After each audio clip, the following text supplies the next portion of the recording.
2 साल 11 महीने 18 दिन, टोटल इतने दिन लग गए थे भारतीय संविधान को तैयार होने में। और इसी के साथ भारतीय संविधान दुनिया का लॉन्गेस्ट रिटन कॉन्स्टिट्यूशन बन जाता है। हाय एवरीवन, दिस इज़ प्रस्तावना हेयर एंड आज मैं आप लोगों के लिए लेकर आई हूँ इंडियन कॉन्स्टिट्यूशन के कुछ सैलिएंट फीचर्स को। तो ज़्यादा टाइम वेस्ट ना करते हुए शुरू करते हैं आज की इस क्लास को। Salient features of Indian constitution. The Constitution of India occupies a unique place among all the constitutions of the world. This is due to its distinctive features. तो भारत का संविधान जो है विश्व के सभी संविधानों में से एक यूनिक प्लेस ऑक्युपाई करता है, एक अद्भुत प्लेस है उसका। और ऐसा इसलिए है क्योंकि भारतीय संविधान में बहुत सारे डिस्टिंक्टिव फीचर्स दे रखे हैं। तो वन बाय वन उन डिस्टिंक्टिव फीचर्स को देखते हैं। सबसे पहला फीचर है Indian constitution is the longest constitution. India का जो कॉन्स्टिट्यूशन है वो लॉन्गेस्ट कॉन्स्टिट्यूशन है। The Indian constitution is the longest constitution of the world. This is due to following reasons. तो चलिए कुछ रीजन्स देखते हैं जिनकी वजह से भारत का जो संविधान है वो दुनिया का लॉन्गेस्ट रिटन कॉन्स्टिट्यूशन बना। सबसे पहला वजह यह है कि it has borrowed from all the other constitutions their best features. तो बहुत सारी कंट्रीज़ के कॉन्स्टिट्यूशन को हमारे कॉन्स्टिट्यूशन फ्रेमर्स ने पढ़ा था। तो सभी संविधानों को पढ़ने के बाद जो भी उनको बेस्ट फीचर्स लगे हर एक कॉन्स्टिट्यूशन से, तो उन सभी से कुछ कुछ प्रोविजंस जो उनको अच्छे लगे थे वो सारे प्रोविजंस उठा के अपने कॉन्स्टिट्यूशन में डाले वो लोग, मीन्स इंडियन कॉन्स्टिट्यूशन में। तो एक तो ये वजह है जिसकी वजह से इंडिया का कॉन्स्टिट्यूशन बहुत लंबा हो गया, क्योंकि सभी कंट्रीज़ के कॉन्स्टिट्यूशन से फीचर्स को बोरो करे गए थे। The Indian Constitution lays down the structure not only of the central government but also of the state. दूसरा रीज़न ये है कि जो भारतीय संविधान है इसमें सिर्फ सेंट्रल गवर्नमेंट के ही स्ट्रक्चर्स नहीं डाले गए हैं, साथ ही साथ स्टेट के जो राज्य के स्ट्रक्चर्स हैं उनको भी ऐड करा गया है। अगला पॉइंट है it has incorporated many provisions which were necessary because of its own peculiar problem of size, population and religions. तो भारतीय संविधान में वो सभी प्रोविजंस लगभग डाले गए जो जिसकी ज़रूरत महसूस हुई थी। और ऐसा इसलिए था क्योंकि इंडिया का जो ऑन पेक्यूलियर प्रॉब्लम था ना वो बहुत बड़ा था, जैसे साइज की प्रॉब्लम हो गई, पॉपुलेशन की प्रॉब्लम हो गई एंड खास करके रिलीजन की प्रॉब्लम। अगला पॉइंट है the Indian constitution contains a long list of fundamental rights for its citizens and also a number of directive principle.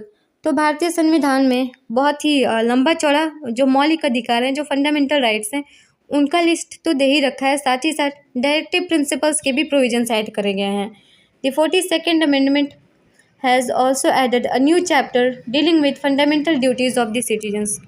तो 42nd अमेंडमेंट एक्ट जब आया था तो उसमें एक नया चैप्टर ऐड करा गया था जिसमें सिटीजन्स को उनकी फंडामेंटल ड्यूटीज़ बताई गई थी। अगला फीचर है डेमोक्रेटिक फॉर्म ऑफ गवर्नमेंट। तो इंडियन कॉन्स्टिट्यूशन एक डेमोक्रेटिक फॉर्म ऑफ गवर्नमेंट देता है जहाँ पे रिप्रेजेंटेटिव्स जो हैं वो लोगों द्वारा इलेक्ट करे जाते हैं और रिस्पॉन्सिबल भी होते हैं लोगों के लिए। The constitution of India constitute India into a sovereign socialist secular democratic Republic.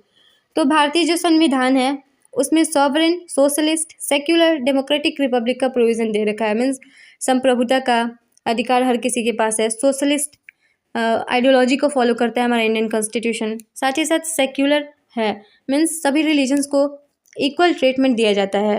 Democratic Republic आगे है it thus provides for the establishment of a democratic form of government in the country. और इस तरह से हमारी कंट्री में एक democratic form of government establish होता है। Our rulers are elected representatives and are responsible to the people. तो हमारे जो रूलर्स हैं वो इलेक्टेड रिप्रेजेंटेटिव्स हैं, मीन्स हमारे द्वारा ही इलेक्ट करे गए हैं और हमारे प्रति वो लोग रिस्पॉन्सिबल भी हैं। अगला फीचर है sovereignty of the people. Sovereignty of the people the word we the people of India in our constituent assembly do hereby adopt enact and give to our self this constitution make it clear that the real power is in the hand of the people of India both in the union and the state. तो अगर आप लोगों ने constitution का preamble वाला portion कभी पढ़ा होगा तो उसमें ये साफ साफ लिखा है कि हम जो भारत के निवासी हैं, भारत के पीपल हैं, इन आवर कॉन्स्टिट्यूएंट असेंबली हम अडॉप्ट करते हैं, इनेक्ट करते हैं एंड अपने आप को ये कॉन्स्टिट्यूशन देते हैं। मतलब जो कॉन्स्टिट्यूशन था वो लोगों द्वारा ही बनाया गया एंड उन्हीं के लिए बनाया गया था। तो इससे क्लियर होता है कि जो रियल पावर है वो लोगों के ही हैंड में है, फिर चाहे यूनियन की बात हो या फिर स्टेट की बात हो। आगे है, अगला फीचर है पार्लियामेंट्री फॉर्म ऑफ गवर्नमेंट। तो भारत का संविधान एक पार्लियामेंट्री फॉर्म ऑफ गवर्नमेंट देता है। The Indian constitution establishes a parliamentary form of government in both at the centre and in the state. तो भारतीय जो संविधान है वो parliamentary form of government centre साथ ही साथ स्टेट में भी इस्टेब्लिश करता है। आगे है the essential characteristics of parliamentary form of government are following. तो कुछ essential characteristics of parliamentary form of government नीचे दिए हुए हैं, चलिए उसको भी पढ़ लेते हैं। The head of the state is the president, is the nominal and constitutional head but not real executive power, is vested in the council ministers whose head is the prime minister. तो बोल रहा है कि head of the state, जो state है उसके head होते हैं प्रेसिडेंट, लेकिन प्रेसिडेंट जो होते हैं वो सिर्फ नॉमिनल हेड होते हैं। लेकिन अगर हम बात करें प्राइम मिनिस्टर और काउंसिल ऑफ मिनिस्टर्स की, तो ये लोग रियल एग्जीक्यूटिव हेड होते हैं। मीन्स सभी जो पावर हैं वो prime minister and council of ministers के हाथों में होते हैं, जबकि प्रेसिडेंट सिर्फ और सिर्फ नॉमिनल हेड होते हैं। अगला पॉइंट है the council of minister is collectively responsible to the Lok Sabha. तो जो काउंसिल ऑफ मिनिस्टर्स वगैरह हैं वो लोकसभा के लिए रिस्पॉन्सिबल है, उनके प्रति उत्तरदायी हैं और जिम्मेदार भी। अगला पॉइंट है the members of council of ministers are elected members of the legislature and directly elected by the people. तो काउंसिल ऑफ मिनिस्टर्स के जो मेंबर होते हैं वो लोगों द्वारा इलेक्ट करे जाते हैं। अगला पॉइंट है फंडामेंटल राइट। तो इंडियन कॉन्स्टिट्यूशन का एक सबसे मोस्ट इम्पॉर्टेंट फीचर आप कह सकते हैं फंडामेंटल राइट। भारतीय संविधान में सभी को कुछ मौलिक अधिकार दिए गए हैं जो उनसे किसी भी केस में नहीं छीना जा सकता। हाँ, कुछ रेयर केसेस हैं जिसमें हो सकता है छीन लिया जाए, लेकिन फिर भी आर्टिकल 20 एंड 21 किसी भी केस में वायलेट उसको नहीं करा जा सकता, वो किसी से भी अब्रीज नहीं करा जा सकता है।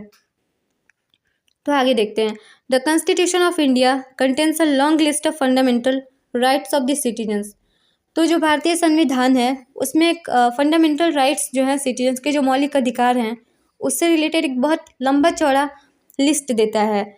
These rights are necessary for the development of individuals personality. और किसी के भी इंडिविजुअल पर्सनालिटी के डेवलपमेंट के लिए फंडामेंटल राइट्स का होना बहुत ज़रूरी है। The legislatures and the executive can not take away these rights. और लेजिस्लेचर या फिर एग्जीक्यूटिव जो हो गए वो इन फंडामेंटल राइट्स को नहीं ले सकते हैं सिटीजन्स से। If the legislature passes a law taking away or abridging a fundamental right, such law may be declared unconstitutional by the court.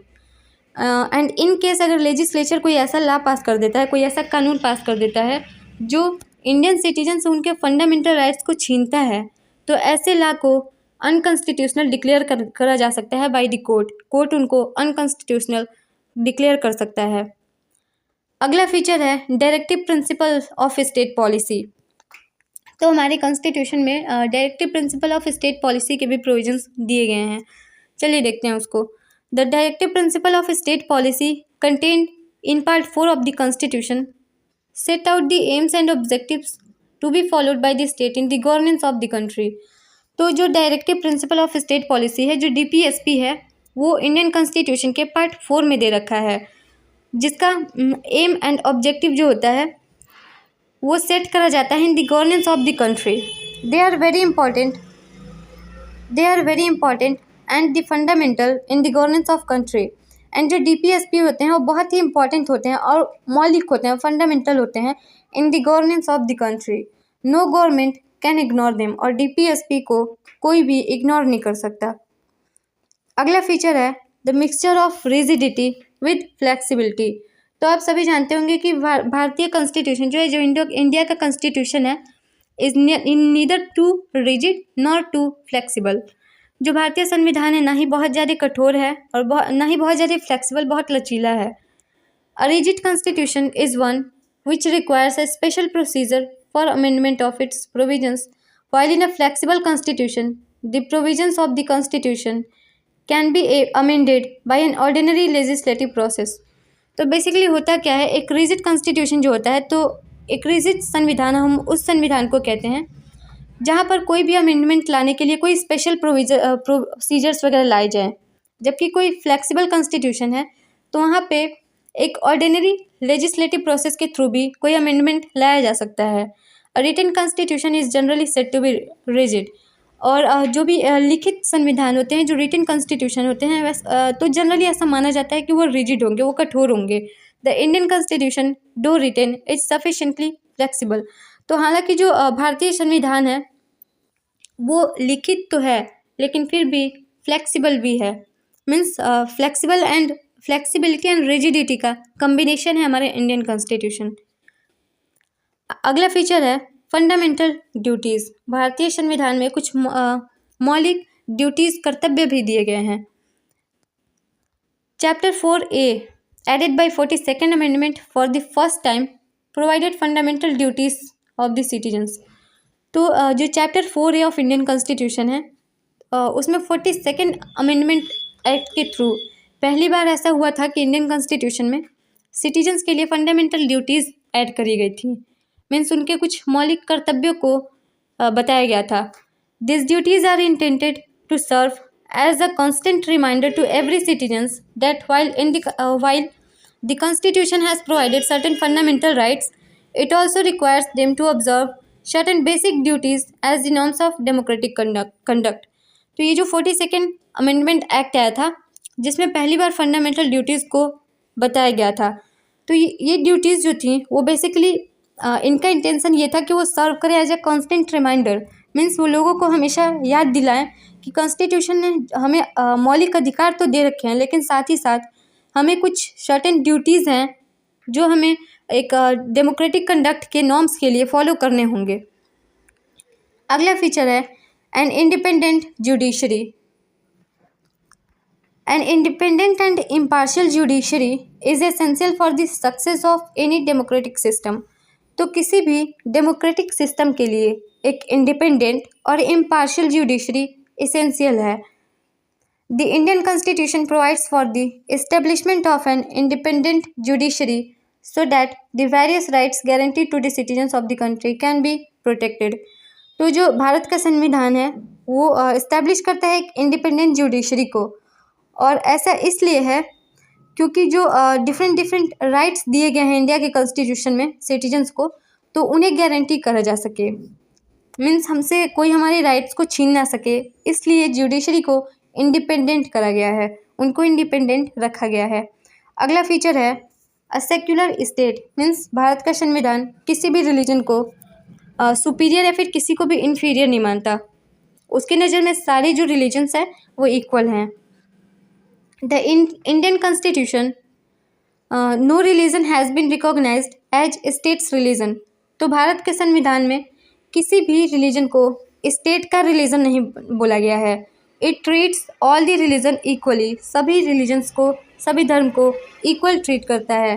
Anti national activities can not be permitted in the name of religion. और जितनी भी anti national activities हैं उनको permission नहीं दिया जा सकता। Means किसी भी तरह के एंटी नेशनल एक्टिविटीज़ को सिर्फ और सिर्फ रिलीजन के नाम पे, मीन्स कोई भी रिलीजन के नाम पे, धर्म के नाम पे कोई एंटी नेशनल एक्टिविटीज़ को नहीं कर सकता है। अगला फीचर है अडल्ट सफरेज। मीन्स इंडिया का कॉन्स्टिट्यूशन जो है हर किसी को जिनका एज 18+ है राइट टू वोट देता है। मीन्स हर किसी को अधिकार है वोट करने का। Under the Indian constitution every person who is the citizen of India and who has attend the age of 18 year is entitled to vote in the parliamentary and state legislative assembly. तो भारतीय संविधान जो है वो उस हर एक citizen को जिनका एज 18+ है उनको ये राइट देता है कि वो parliamentary and state legislative assembly के इलेक्शंस में पार्टिसिपेट कर सकें, वो भी वोट कर सकें। There is no discrimination in this respect on the ground of sex, caste, religion and property. और अगर हम बात करें तो वोटिंग राइट की, तो उसको प्रोवाइड कराने में किसी भी तरह का डिस्क्रिमिनेशन, किसी भी तरह का भेदभाव नहीं किया गया है on the basis of sex, caste, religion, property etcetera. Means हर किसी को राइट है कि वो वोट कर सकता है। अगला फीचर है सिंगल सिटीजनशिप। तो भारतीय संविधान जो है वो सिंगल सिटीजनशिप का कंसेप्ट देता है हमें। जबकि बहुत सारी कंट्रीज़ में देखेंगे तो वहाँ पे ड्यूअल सिटीजनशिप का कंसेप्ट है। इसका एक एग्जाम्पल परहैप्स अमेरिका भी हो जाएगा। Although the Indian constitution has adopted a federal principles of the American constitution but it had opted for a single citizenship that is the citizenship of India. There is no state citizenship. तो हालांकि Indian constitution ने ये जो federal principal है ना वो American constitution से adopt करा है। मीन्स यहाँ पे पावर को डिवाइड करा जाता है बिटवीन डिफरेंट ब्रांचेस, लेकिन इंडिया ने ऑप्ट करा है सिंगल सिटीजनशिप को। मतलब जो इंडिया का सिटीजन है वो इंडिया का ही सिटीजन है, कोई स्टेट सिटीजनशिप नहीं है। लेकिन अगर हम बात करें अमेरिका की तो वहाँ पे ड्यूअल सिटीजनशिप है। वहाँ पे स्टेट्स का एक अलग रिकॉग्निशन है एंड कंट्री का एक अलग, मीन्स सेंट्रल लेवल का। अगला फीचर देखते हैं, that is judicial review. In the Indian constitution there is an provision for judicial review. तो भारतीय संविधान जो है इसमें जुडिशियल रिव्यू का प्रोविज़न दिया हुआ है। In Binoy Viswam versus Union of India the Supreme Court held that the Supreme Court or the High Court in the exercise of its power of judicial review. Judicial review can declare law passed by the parliament or state legislature as invalid। तो इस case में supreme court कहता है कि supreme court हो या फिर high court हो, अगर अपने जुडिशियल रिव्यू के पावर का वो यूज़ कर रहा है तो उसको यूज़ करते हुए वो ऐसे किसी लॉ को जो पार्लियामेंट या फिर स्टेट लेजिस्लेचर पास कर रहा है तो उसको इनवैलिड डिक्लेयर कर सकता है। फिर चाहे वो सुप्रीम कोर्ट हो या हाई कोर्ट हो, उसको इनवैलिड डिक्लेयर करा जा सकता है उस लॉ को जुडिशियल रिव्यू का यूज़ करके, है ना। इन केस वन एंड Bharati versus the state of Kerala it has been held that judicial review is the basic structure of the constitution. अगर बात करें हम Kesavananda Bharati and the state of Kerala के केस को, तो बहुत ही फेमस केस है, आप सभी जानते होंगे। तो इसमें ये बोला गया कि जुडिशियल रिव्यू जो है वो इंडियन कॉन्स्टिट्यूशन का बेसिक स्ट्रक्चर है और इसको कोई बदल नहीं सकता, इसको चेंज नहीं किया जा सकता, है ना। हालांकि बेसिक स्ट्रक्चर कोर्ट ने बोला था कि वो टाइम टू टाइम बताएंगे कि बेसिक स्ट्रक्चर है क्या, मीन्स किसको पार्लियामेंट चेंज कर सकती है और क्या नहीं कर सकती। इसी के साथ ही क्लास एंड होता है। आशा करती हूँ आप लोगों को समझ में आया होगा। अगर वीडियो पसंद आई है तो लाइक करें और चैनल को सब्सक्राइब कर दें ताकि लेटेस्ट अपडेट आप लोगों तक पहुँच सके। मिलते हैं अगले वीडियो में, तब तक के लिए थैंक यू वेरी मच।